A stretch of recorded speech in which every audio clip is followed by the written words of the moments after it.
Okay, let's talk about something that can sound, well, incredibly boring. Financial regulation. But hang in there with me because this isn't really a story about spreadsheets and legal documents. It's a very human story, one about how we act, how we forget, and a cycle that we just keep repeating. It's about why, sometimes, we all need a little nudge to do what we know is right in the long run. And who better to sum it all up than the brilliant Terry Pratchett? You see, he understood that the sharp stick isn't really about punishment. It's about making sure that the right words, the sensible long-term ideas, actually get heard over all the noise of short-term temptations. And in our story, that sharp stick, well, that's regulation. So that brings us to this fundamental tension, this conflict that's right at the heart of the whole financial system. It really explains why we keep having this same conversation over and over again. Here it is, the core conflict. Look, everybody agrees, right? We all want long-term stability. But the system itself, with its bonuses, its quarterly reports, its daily stock prices, it rewards speed and immediate results. It rewards what happens right now. And this creates this incredibly powerful drift that pulls everyone's behavior towards the short term, even when people have the best of intentions. So if regulation isn't about stopping bad guys, then what is it really for? Well, the best way to think about it is like a brake pedal in a car. It's not there to stop the car completely, but it is there to keep it from accelerating forever until it flies right off a cliff. It's just a tool, designed to manage that natural drift we were just talking about and to gently nudge the system back toward its long-term goals. At the end of the day, regulation is one of the only things we have that can force a pause. It makes someone, somewhere, in a really fast-moving system, just stop for a second and ask this simple, crucial question. Because if you don't build in that forced pause, you usually find out the answer the hard way. Now, this isn't just some abstract theoretical problem. If you look at the UK, this whole dynamic plays out with a surprisingly predictable rhythm. It's a cycle of crisis and complacency, a kind of collective amnesia that we just seem to fall into.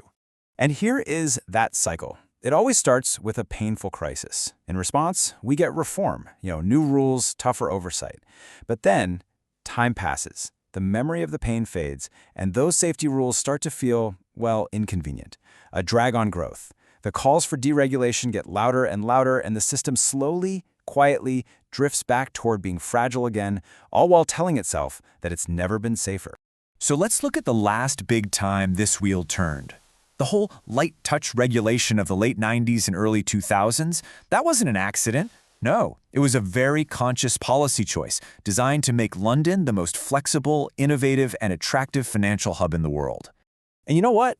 For a while, it looked like it was working like a charm. The economy was booming, government tax revenues were sky high, banks were incredibly profitable, and money was just pouring into the UK. I mean, on the surface, every single dial was pointing in the right direction. But, and there's always a but, isn't there? That calm was being paid for by taking on enormous hidden risks. To juice up returns, banks borrowed more and more, leaving them with paper-thin safety buffers. Complex new products were bundling up all these risks and linking everyone together in ways nobody fully understood. And, maybe most importantly, responsibility was split up across so many different bodies that no single person, no single institution had a clear view of the whole system. Individually, none of those choices seemed like a disaster waiting to happen, but you add them all together and you create a system that worked absolutely perfectly right up until the moment it catastrophically fell apart. So, what does it actually mean when a global financial system fails? It's not a quiet, orderly affair. It is sudden, it is chaotic, and it is messy. I mean, literally, the core plumbing of the modern economy, the pipes that move money around the world, they just seized up. They stopped working. And look, this wasn't some abstract problem for bankers in shiny towers. This threatened the ability of normal companies to pay their employees. It threatened whether you could use your credit card at the supermarket. It threatened to stop everyday life from functioning. The government had to jump in with support on a scale that is just mind-boggling. The peak value of the guarantees, that's basically the public promising to backstop the entire system, ran to over £1 trillion. That number is the measure of the risk that we all as a society had to absorb to stop a complete and total meltdown. Which gets us to the most crucial point in all of this. We have to understand the asymmetry of what happened. Who got the benefit from the good times and who was left holding the bag when it all went wrong? And the dynamic is brutally simple. The gains were highly concentrated. You're talking about massive bonuses for a relatively small number of senior staff, soaring stock prices for shareholders, and all those tax receipts for the government. But the losses? The losses were socialized. They were spread across all of society through taxpayer-funded bailouts, a long and deep recession for workers, and years of terrible returns for anyone with savings. The way governments treated all that extra tax revenue is the perfect example. They didn't put it aside for a rainy day. No, they baked it into their normal spending plans. Think of it like this. It's like buying a new car on finance, and you're planning to make the payments with your annual bonus, and you just assume you're going to get that big bonus forever. The problem is, when the bonus suddenly stops coming, the bill for the car doesn't. You're still on the hook. Now, I know this can all feel like ancient history. 2008 was a long time ago.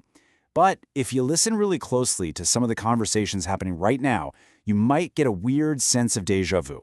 That cycle might just be starting to turn again. So let me ask you a direct question. As you think about the economic debate happening today, does any of this ring a bell? Does it sound just a little bit familiar? Think about the arguments you hear.